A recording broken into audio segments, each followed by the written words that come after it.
mapas distintos: el del timbre, el tono o la frecuencia.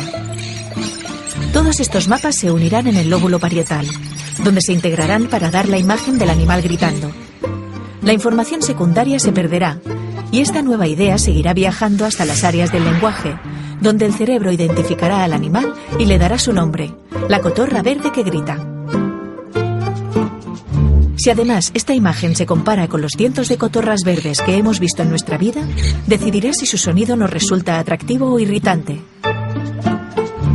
Y es que las emociones son el último baño, el último mapa que necesitamos para saber cómo relacionar la realidad que nos rodea con quienes somos nosotros. La percepción del mundo depende de cómo lo procesamos. Por eso cada uno de nosotros es un ser diferente.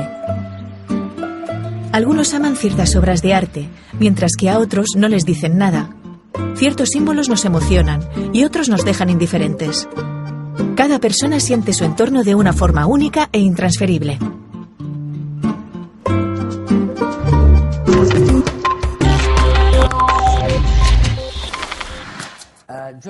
John, hay algo en lo que siempre pienso. Pasas la mayor parte del tiempo observando patrones, mirando qué cambios se producen en el cerebro en patrones mentales concretos, ¿no? Sí. Cada pensamiento que tienes, como pensar que resuelves un cálculo complejo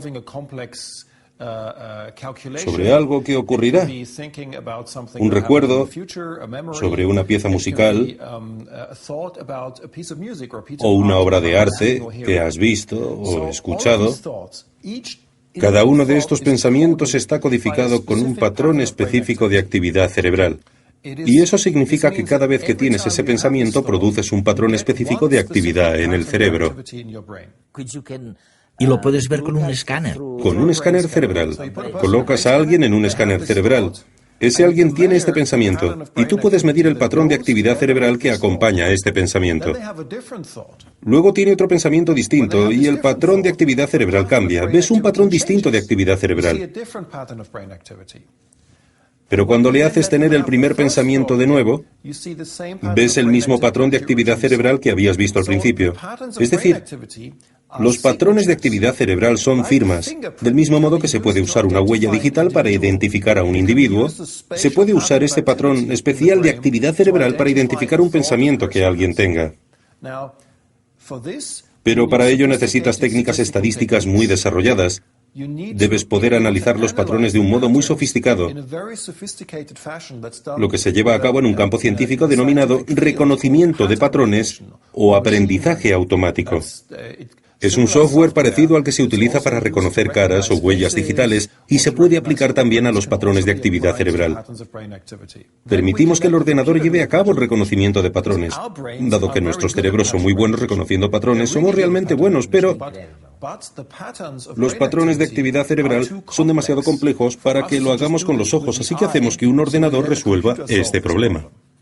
Es increíble, oye. ¿Qué hemos añadido al conocimiento de los detectores de mentiras, por ejemplo? Gracias a tu investigación deduzco que ahora sabemos más para interpretar la detección de mentiras de una manera más científica de como solíamos hacerlo, ¿no? Todos conocemos los antiguos detectores de mentiras por las películas. Se llaman polígrafos. Miden el ritmo cardíaco, los conductos dérmicos, es decir, básicamente miden cuánto sudas. En definitiva, miden tu nivel de excitación, de nerviosismo. Eso es. Así que, cuando alguien te hace preguntas, el polígrafo te puede decir tu nivel de nerviosismo al responderlas. El problema del polígrafo o del antiguo detector de mentiras es que se puede manipular porque, por un lado, puedes estar nervioso, por ejemplo, por la situación experimental. Piensas, me está haciendo una prueba y si me equivoco, quizás yo tenga que ir a la cárcel 10 años. Por supuesto, es algo difícil. Te pones nervioso solo por la pregunta. Y otra cuestión es que las personas pueden manipular su nerviosismo. Por ejemplo, si flexionas los dedos de los pies o piensas en cosas que alteran, puedes aumentar tu nivel de nerviosismo y por lo tanto hacer que parezca que estás nervioso. El polígrafo, el detector de mentiras clásico, es muy poco fiable. La solución es: no trabajaremos la mentira con medidas periféricas o indirectas de la mentira. Vayamos directamente al órgano que produce la mentira. Y ese órgano es el cerebro. Eso es. Vayamos al cerebro y veamos cómo el cerebro produce esta mentira. Y luego busquemos patrones de actividad cerebral que se producen cuando alguien miente. Ya veo, sí. Y entonces enseñamos a un ordenador a reconocer los patrones de la actividad cerebral para ver si ese patrón de actividad cerebral tiene el mismo aspecto que cuando alguien miente o cuando cuenta la verdad. Actualmente esto se encuentra en un nivel experimental. Hasta ahora no tenemos pruebas de que lo podamos hacer en una situación real, ya que cuando lo hacemos en un laboratorio se trata de una situación relajada. Son estudiantes. Les pagamos, dicen la verdad o no sobre cosas que no les importan, que no les preocupan.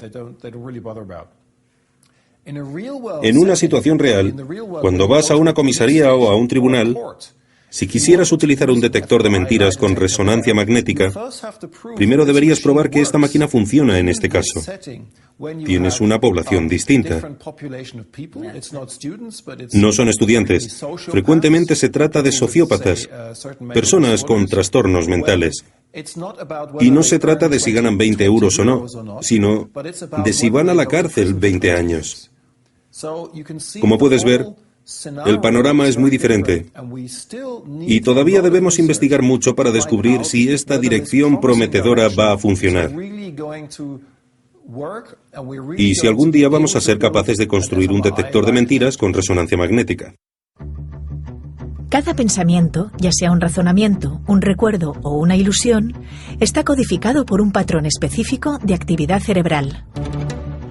Y cada vez que pensamos lo mismo, el patrón también se repite. Los escáneres están comenzando a mostrar estos patrones. Por tanto, parece que pronto podremos saber lo que una persona está pensando. De hecho, ya se puede interpretar hasta cierto punto la actividad mental de pacientes paralizados, que no tienen la posibilidad de moverse ni comunicarse. Quizás en pocos años podrán detectarse las mentiras o incluso controlar máquinas a través de la mente. Sin embargo, algunos científicos se mantienen escépticos sobre el futuro de este tipo de tecnología. Los experimentos llevados a cabo hasta el momento no pueden extrapolarse al estudio del cerebro en la vida cotidiana. Y aunque los resultados obtenidos son significativos, tampoco son concluyentes, por lo que parece demasiado pronto para lanzar las campanas al vuelo. Finalmente, muchos cuestionan los métodos de neuroimagen en sí mismos. Muchas claves necesarias para entender los patrones del pensamiento podrían no aparecer en las imágenes. No podemos estar del todo seguros de qué es lo que en realidad nos muestran las fotos, ni de cómo debe ser interpretado. ¿Crees que nos dirigimos hacia una sociedad en la que leer la mente será muy fácil? La gente tiene esta fascinación inmensa y al mismo tiempo tiene miedo. Sí, por supuesto. Tiene mucho miedo. Sí, porque me gustaría saber lo que los demás piensan, pero no quiero que nadie sepa lo que yo pienso. Me gusta mi privacidad. Y esto implica un dilema ético. Por un lado, veremos cómo cada vez se usan más estas tecnologías, especialmente con pacientes, porque estas tecnologías se pueden usar también para ayudar a los pacientes paralizados, cuando no pueden moverse ni comunicarse. O podrían ser de ayuda en los descubrimientos del trabajo de Adrian Owen y Steve Loris, para descubrir si los pacientes en coma aún tienen actividad mental.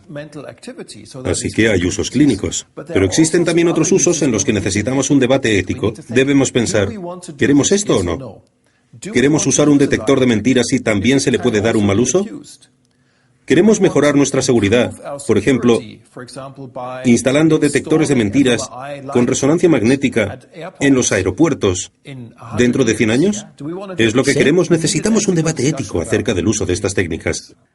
Voy a plantearte una pregunta muy seria. Sí. En Facebook tenemos un club de fans.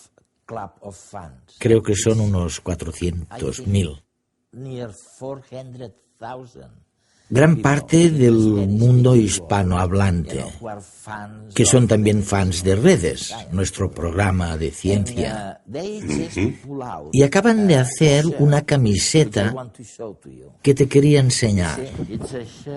Mira, dice aquí, ninguna de tus neuronas sabe quién eres ni le importa. Y mi pregunta es, oye, ¿es cierto eso que dice la camiseta o no lo es? La persona que inventó esta frase ¿estaba muy alejada de la verdad? ¿O tu investigación ha llegado a una conclusión cercana a este razonamiento?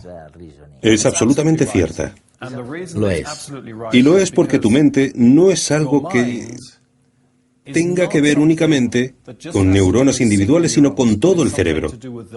Es una propiedad de todo el cerebro. Necesitas el sistema entero. La neurona individual, evidentemente, no sabe nada de lo que hacen las demás, o sabe muy poco. Pero tu mente, tus capacidades mentales son algo realizado por todo el cerebro, no solo por neuronas individuales. Así que estas no saben quién eres en realidad. No saben quiénes somos. Según nuestros conocimientos científicos actuales, podrías formular una pregunta a una neurona y ésta no sabría a qué cerebro pertenece. Y no le importa nada. Y no le importa.